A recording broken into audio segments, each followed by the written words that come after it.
Hello mga ka-Marcy, mga ka-Parsi. Ang oras natin dito is mag 4 o'clock na ng hapon. So ngayon napag-utusan na naman tayo ni Amo na gumawa ng apple cinnamon or cinnamon apple. Ayan, may tatlo na tayo ditong malalaking mansanas. Ayan. Yan. So, ng aking lulutuin or gagawin. Pwede ito siyang dessert. Pwede din siyang pang-topping sa pancakes or gawin mo siyang breakfast kasi napakasimple lang ito. Medyo, ano ito diet yata niyang food. Parang magbalik daw siya ng diet. Kaya, ganito na naman tayo. Pagoda. Pag siya ay nagbalik-balik sa kanyang diet, naku po, pagodang tunay. So anyways, pagoda is real. Huwag nang pansinin ng pagod dahil kailangan pa natin ng kumita ng dollar. So, didmang pagod. Ang importante, buhay. Ang importante, on time ang sahod, on time ang kain, lahat on time. Ang hindi lang on time, ang tulog. Okay lang yun. So anyways, gagawa ko ng cinnamon apple na isi-serve ko ito sa kanya. Niloloko ko siya, sabi niya. Sabi ko, gagawa na ba ako ngayon? Kasi bago siya nagkuha ng pagkain niya dito, di ko alam, umalis pala siya. Sabi ko, gagawa na ba ako, madam? Sabi niya, tagal niyang sumagot. Sabi ko, no. Sinagot ko siya ng no. Tapos sabi niya, tapos pababa na ako, sabi niya, you know, Sol, if you want to cook it now, I will eat. Sabi ko, no, I don't want to cook. Tapos sabay tawa. So, gagawa na tayo guys. Simple lang ito at napakadali. Siniserve siyang mainit. Hindi na kailangan nilagay sa sa loob ng refrigerator. Or nga pala is para siyang topping ng apple pie. Yun. Pero ito, hindi siya apple pie. Na cinnamon apple lang siya. Hindi siya pwede din siya panglagay sa apple pie o di kaya ipang laman or ipang topping sa inyong pancake. So, tara. Umpisahan na natin bago pa ang daldala ng lahat. Excuse me. Ayan ang aking malalaking mansanas.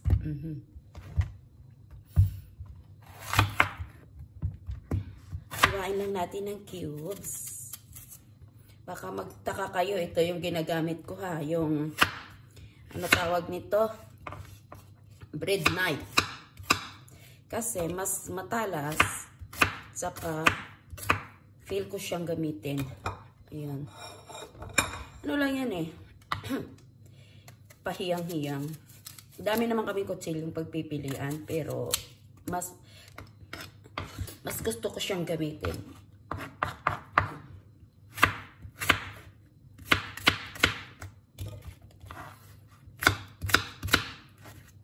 Wala ditong aking alagang bunso. Ang nandito lang is si panganay. Si bunso na sa kanyang classmate. Doon naman siya. Parang kakalungkot din pag wala dito si bunso. Walang nagkakausap dito sa akin. Kasi si panganay, pagdating yan, pag hindi nangaharot, hindi nang gugulo sa akin, doon na yan sa kwarto niya. Doon na siya mag-stay.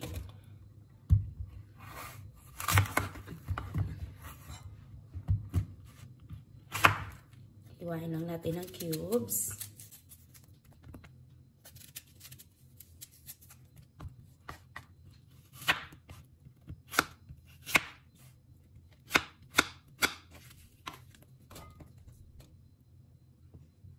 Ang aking hiniwa.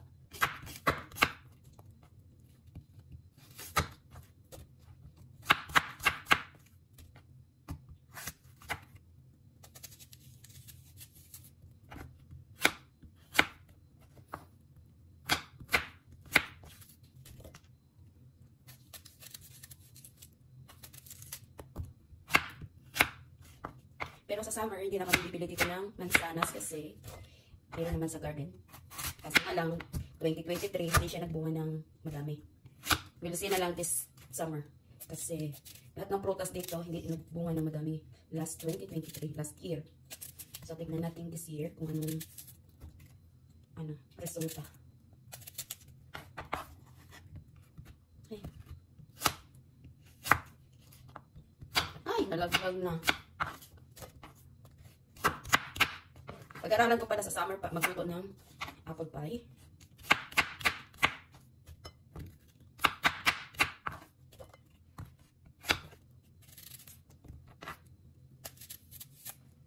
Ito meron din naman, aray ko. Meron din naman mga kutsilyong iba-ibang style yan. Ito din parang ganyan, ito din. Pero hindi ko sila type talaga gamitin. Ito talaga yung bread, yung gusto kong gamitin. Diba? Kanya-kanyang trip. Ayan. Meron pa ako ditong isa. Ihalo ko na lang. Kasi may bago kaming darating na mga prutas na i-grocery niya ang lalaki. Diba no?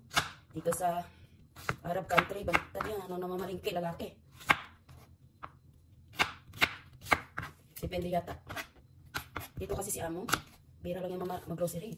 Hirap din naman si Amo pag mag-grocery. Bis na isang cart lang, biglang dami. Sobrang dami lahat.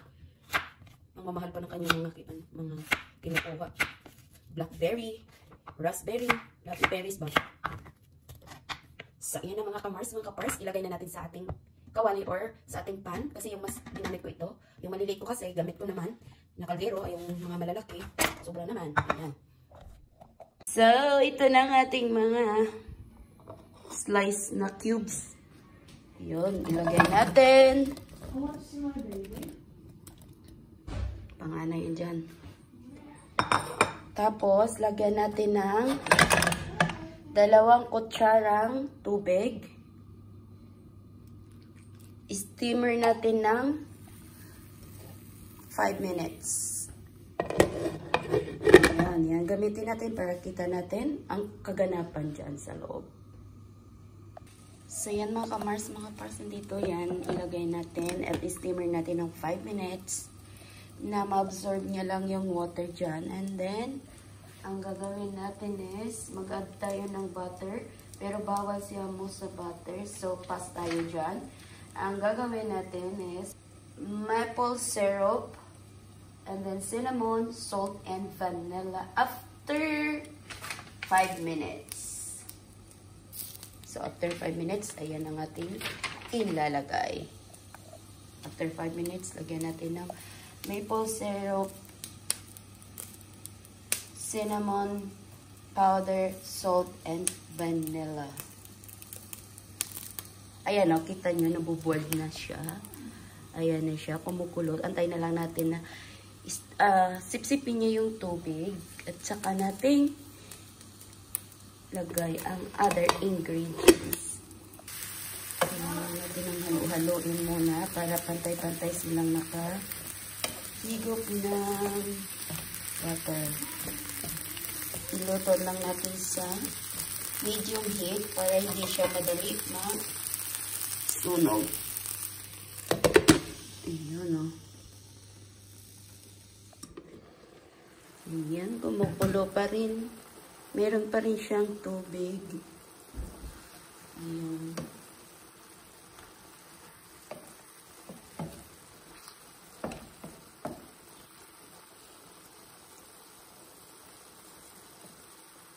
Huwag lang nating masyadong haluin para hindi asin durog-durog.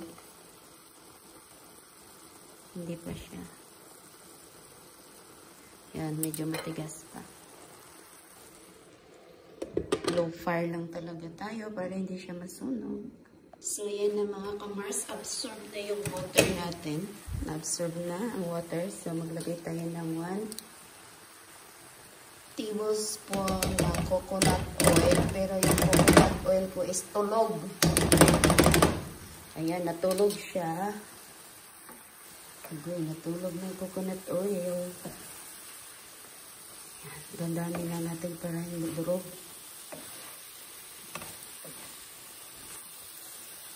And then, maglagay tayo ng vanilla extract.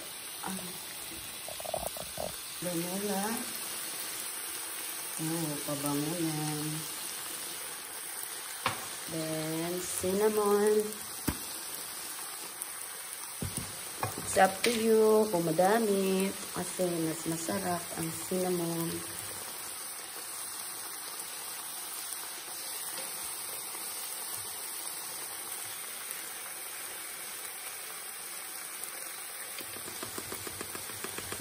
Ayan.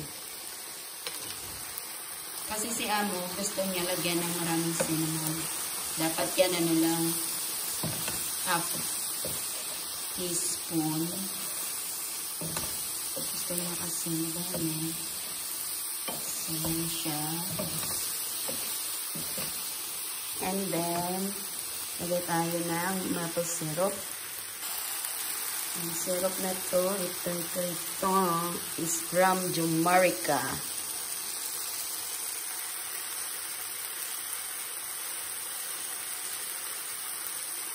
Isang kutsara lang. Tama na yun. Isang kutsara. And then, maglagay tayo ng kaunting asin. Ayan, maglagay tayo ng asin. Pero kailangan ko yan magpa-Mars yung asin. Ayan, o. Alagay na tayo ng asin. Hindi ko kasi siya so, nawakan ko ng dalawang kamay at saka kailangan kasi yung pinapay-ikot mo siya.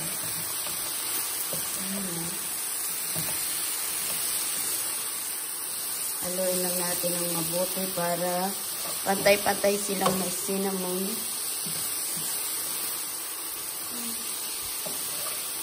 Sobrang madali lang. Ang aking customers is waiting upstairs. Ayan. Wow, sobrang amoy. Sarap. So, hinaan natin ang apoy kasi nasusunod siya.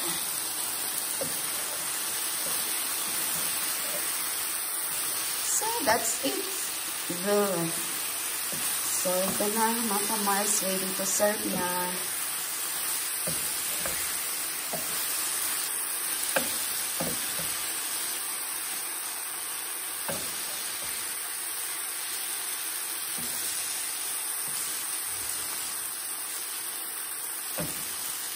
So, thank you for watching, mga Mars, mga Pars. God bless everyone.